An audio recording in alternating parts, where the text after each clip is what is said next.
Saudi अरब ने Bahrain, Kuwait और उर्दन पर ईरानी हमलों की मजम्मत करते हुए बहरान के सफारती हल पर जोर दिया है। सऊदी वजारत खारजा के बयान में कहा गया कि सऊदी अरब बहरीन, कुवैत और उर्दन से मुकम्मल इजहार यकजहती करता है। खित्ते में कशीदगी का सफारती हल निकाला जाना चाहिए।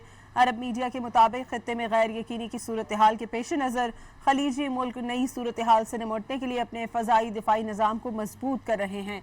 खलीजी मुल्कों में तेल और गैस की तनसीबात, हवाई अड्डों और डीसैलिनेशन प्लांट की हिफाजत को यकीनी बनाने के इंतजामात किए जा रहे हैं। सऊदी अरब ने बहरीन, कुवैत और उर्दन पर ईरानी हमलों की मजम्मत करते हुए बहरान के सफारती हल पर जोर दिया है। सऊदी वजारत खारजा के बयान में कहा गया कि सऊदी अरब बहरीन, कुवैत और उर्दन से मुकम्मल इजहार यकजहती करता है। खित्ते में कशीदगी का सफारती हल निकाला जाना चाहिए। अरब मीडिया के मुताबिक खित्ते में गैर यकीनी की सूरत हाल के पेश नज़र खलीजी मुल्क नई सूरत हाल से निमटने के लिए अपने फ़ज़ाई दिफाई निज़ाम को मजबूत कर रहे हैं। खलीजी मुल्कों में तेल और गैस की तनसीबात, हवाई अड्डों और डीसैलिनेशन प्लांट की हिफाजत को यकीनी बनाने के इंतजामात किए जा रहे हैं।